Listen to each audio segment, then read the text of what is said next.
Hello guys, welcome back to your YouTube channel. तो आज हम हाई कार्ड सीरीज के एपिसोड नंबर 11 को एक्सप्लेन करेंगे। आगे बढ़ने से पहले जिन लोगों ने भी सब्सक्राइब नहीं किया है, प्लीज आप लोग मुझे सब्सक्राइब करना मत भूलना। तो इस एपिसोड की स्टार्टिंग में हम देखते हैं बर्नर्ड को, जो कि द क्रिस को बताता है कि फिन को ब्लैक नाइट ने खा लिया है। ये सब सुनकर के क्रिस शॉक हो जाता है। इसी के साथ सीन शिफ्ट होता है, हमें पैलेस का सीन दिखाया जाता है, जहाँ पे हम देखते हैं थिएटर को, जो कि अपने असिस्टेंट और लियो की मदद से पैलेस में पहुंचता है, जिससे वो प्रेसिडेंट से मिल सके।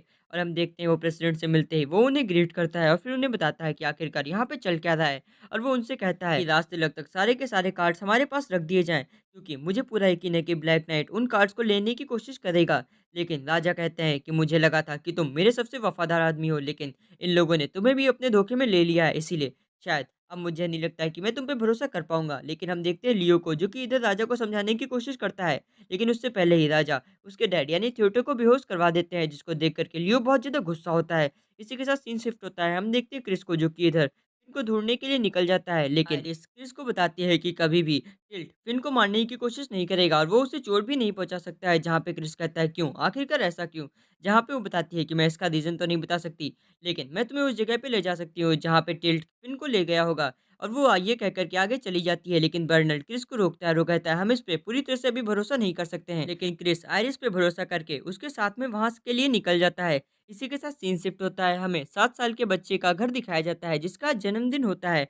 जहाँ पे हम देखते हैं ये और कोई नहीं बल्कि फिन होता है, जहाँ पे वो बड़ी बेसब्री से अपने बड़े भाई का इंतज़ार कर रहा होता है। जहाँ पे हमें पता चलता है ये और कोई नहीं बल्कि टिल्ट होता है। जहाँ पे हमें साफ-साफ पता चलता है कि टिल्ट को उसके मॉम-डैड बिल्कुल भी पसंद नहीं करते हैं। इसी के साथ सीन शिफ्ट होता है, हम देखते हैं थिएटर को, जो कि बिस्तर पे आराम कर रहा होता है और साथ-साथ में लियो भी उसके साथ में खड़ा हुआ होता है। जहाँ पे लियो को फ़ोन से पता चलता है कि उन्हें उस लोकेशन का पता चल चुका है जहाँ पे फिन होगा। इसीलिए वो सभी लोग फिन को ढूँढने के लिए एक साथ में निकल जाते हैं। लेकिन जैसे ही वो लोग दरवाज़ा खोलते हैं, वैसे ही अचानक से बहुत सारे गार्ड उस दरवाजे पे आ जाते हैं और वो लियो से कहते हैं माफ़ करिए, लेकिन हम आपको बाहर जाने नहीं दे सकते। ये सुन कर के लियो बहुत ज़्यादा गुस्सा होता है, क्योंकि आखिरकार ये बिल्कुल ऐसा था जैसे उन्हें जेल में बंद कर दिया गया है। इधर हम देखते हैं आइरिस और क्रिस को, जो कि कार से फिन को ढूँढने के लिए उस जगह के लिए निकल चुके होते हैं, जहाँ पे हम देखते हैं अचानक से आइरिस की हेल्थ खराब हो जाती है और अचानक से उसके माउथ से बहुत सारा ब्लड निकलने लगता है। तो फिर क्रिस पूछता है आखिरकार ऐसा क्यों है? तो फिर आइरिस उसे बताती है कि मैंने एक साथ में पेयर ऑफ कार्ड का यूज़ किया था। ये सब सुन कर के क्रिस शॉक हो जाता है, क्योंकि पेयर ऑफ कार्ड का यूज़ करने का मतलब था कि अपनी जान को जोखिम में डालना। इसका ये मतलब था कि आइरिस जल्दी ही मरने वाली है। तभी हम देखते हैं अचानक से उनकी कार के आगे एक कार आ जाती है और वो कार रुक जाती है और हम देखते हैं ये और कोई नहीं बल्कि शुगर होती है। जहाँ पे वो आइरिस क्रिस से कहती है कि मुझे तुमसे कुछ बात करनी है और ये बहुत ज़्यादा ज़रूरी है। और इधर ही सीन शिफ्ट होता है, हम देखते हैं टिन और टिल्ट को, जो कि बाहर गैलरी में खड़े होते हैं, जहाँ पे टिल्ट उसे एक कार्ड देता है और वो कहता है कि मैं तुम्हें ये कार्ड दे रहा हूँ, इससे जब मैं तुम्हारे साथ नहीं भी हूँगा तब भी तुम अपने आप को प्रोटेक्ट कर सकते हो। और देखो ऐसा एक मेरे पास भी कार्ड है, इससे हमेशा के लिए हम दोनों लोग एक साथ बंधे रहेंगे और हमें कोई भी अलग नहीं कर पाएगा। तभी हम देखते हैं उसके पापा वहाँ पे आ जाते हैं और वो फिन को खींचते हुए ले जाने लगते हैं और वो कहते हैं चलो बर्थडे सेलिब्रेट करते हैं, अपने बेकार से भाई से दूर रहा करो। और ये कहते हुए वो फिन को घसीटते हुए वहाँ से ले जाते हैं।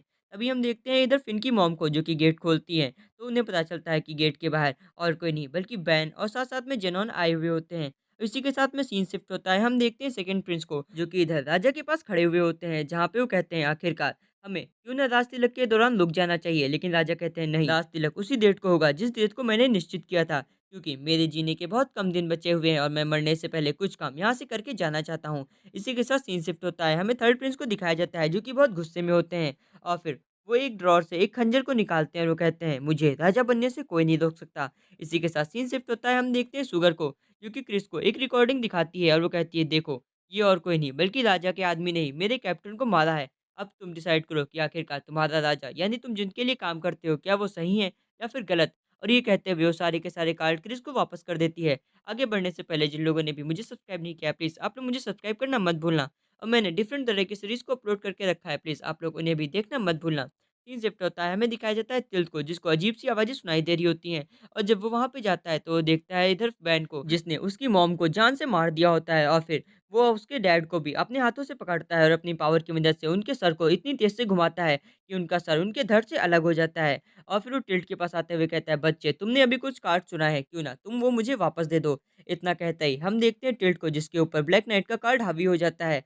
और इसी के साथ हमें कुछ समय बाद का सीन दिखाया जाता है, जहाँ पे हम देखते हैं पूरा घर अब चारों तरफ से आग से ढक चुका होता है। और जब टिल्ट बाहर आता है तो वो देखते हैं अपने मॉम डैड को, जिनको मारा जा चुका होता है। और वो अपने सामने ब्लैक नाइट को देखता है, जो कि उसी की तरफ बढ़ रहा होता है।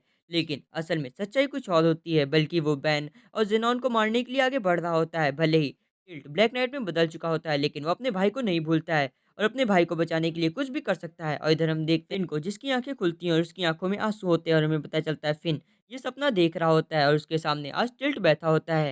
यहाँ पे टिल्ट कहता है, "फिन, ये हमारा घर है और तुम मेरे छोटे भाई हो।" और ये सब कहते हुए उसे सारी बात बता देता है, जो कुछ भी असल में सच्चाई होती है, और उसे बताता है कि कैसे ज़ेनॉन ने उसके माइंड को कंट्रोल करके रखा हुआ था। और कहता है, "याद करो उस रात को जब मैंने तुम्हें तुम्हारा कार्ड दिया था।" और फिर पहले फ़िन इस बात में यकीन नहीं करता है और वो चारों तरफ हर एक गेट को खोल करके देखने लगता है और वो कहता है, "ये तो बिल्कुल वैसा ही घर है जैसा मैंने सोचा था।" और फिर वो एक रूम में जाता है जहाँ पे वो देखता है उसके बहुत सारे पोस्टर को, जिसके बाद में टिल्ट वहाँ पे आता है और वो बताता है कि मुझे तुम्हारे बारे में थोड़ा-थोड़ा पता चल चुका था, लेकिन मैं श्योर नहीं था। इसीलिए मैंने डिसाइड किया था कि मैं कुछ भी क्यों ना हो जाए, पहले मैं ब्लैक नाइट के कर्स को अपने ऊपर से हटाऊँगा, उसके बाद ही तुमसे मिलने के लिए आऊँगा। और जो लोग भी तुम्हारे करीब थे, मैंने उन सभी को मार दिया। जो लोग तुम्हें नुकसान पहुँचाना चाहते थे, मैंने उन सभी को एक-एक करके खत्म कर दिया। इतना सुन कर के फिन बहुत ज़्यादा शॉक हो जाता है और उसकी आँखों में डर साफ दिखाई दे रहा होता है और फिर वो अपने कार्ड को एक्टिवेट कर लेता है। तभी हम देखते हैं क्रिस, सुगर और साथ-साथ में आइरिस भी वहाँ पे आ जाते हैं और क्रिस को देख कर के टिल्ट कहता है, "तुम फिर यहाँ पे आ गए? मुझे तुमसे नफ़रत है। तुम इसके बड़े भाई बनने की एक्टिंग करते हो, लेकिन तुम नहीं, मैं इसका बड़ा भाई हूँ।" और ये कहते हुए वो अपने कार्ड को एक्टिवेट करता है और अपनी स्वॉर्ड क्रिस के आर-पार कर देता है, जिससे क्रिस बहुत दूर जाकर के दीवार में घुस जाता है। ये सब देख कर के आइरिस और साथ-साथ में सुगर बहुत ज़्यादा शॉक थे। उन्होंने इतने फास्ट अटैक को कभी भी नहीं देखा था और हम देखते हैं इनको, जिसकी आँखों में आँसू आ जाते हैं और तुरंत ही उसके शरीर से, क्रिस के शरीर से उसकी तलवार को बाहर निकालने लगता है। लेकिन हम देखते हैं तभी टिल्ट को, जो कि कहता है, "ख़ैर छोड़ो, मुझे कुछ और काम है।" और ये कहते हुए वहाँ से जाने लगता है। लेकिन इस बार आइरिस उसके रास्ते में आ जाती है और उससे कुछ कहने वाली होती है। तभी हम देखते हैं टिल्ट के ऊपर ब्लैक नाइट का कार्ड हावी होने लगता है और वो उसके ऊपर अपना कब्ज़ा जमाने लगता है और फिर इधर आइरिस कहती है, "टिल्ट, तुम जानते हो सिर्फ़ तुम ही हो जिससे मैं प्यार करती हूँ, सिर्फ़ तुम ही हो। मेरी एक फ़ैमिली बचे हो और फिन भी अब तुम्हारा भाई है, तुम आराम से ज़िंदगी जी सकते हो।" लेकिन तभी ब्लैक नाइट उसके ऊपर पूरा काबू कर लेता है और वो कहता है, "अब तुम्हारी बात कोई भी नहीं सुन सकेगा।" और ये कहते हुए अपने हाथों से पकड़ कर के उठा देता है। इधर हम देखते हैं आइरिस को, जो कि रोने लगती है और वो कहती है, "टिल्ट, मुझे पता है तुम अंदर हो, तुम अभी भी बाहर आ सकते हो। मुझे पता है तुम ब्लैक नाइट के ऊपर एक बार फिर से हावी हो सकते हो।" लेकिन इधर हम देखते हैं ब्लैक नाइट को, जो कि आइरिस को दूर फेंकते हुए वहाँ से जाने लगता है और वो कहता है, "मैं किसी और दिन तुमसे अपना बदला लूँगा।" इधर हम देखते हैं क्रिस को, जो कि ज़ख्मी हालत में पड़ा होता है और इधर फिन रो रहा होता है। इधर क्रिस कहता है कि प्लीज़ तुम अब अच्छे से अपनी ज़िंदगी जीना और मेरी बहन का ख़्याल रखना। और ये कहते हुए उसका कार्ड उसके हाथ से छूट जाता है। इसका मतलब ये था कि क्रिस अब इस दुनिया से चला गया।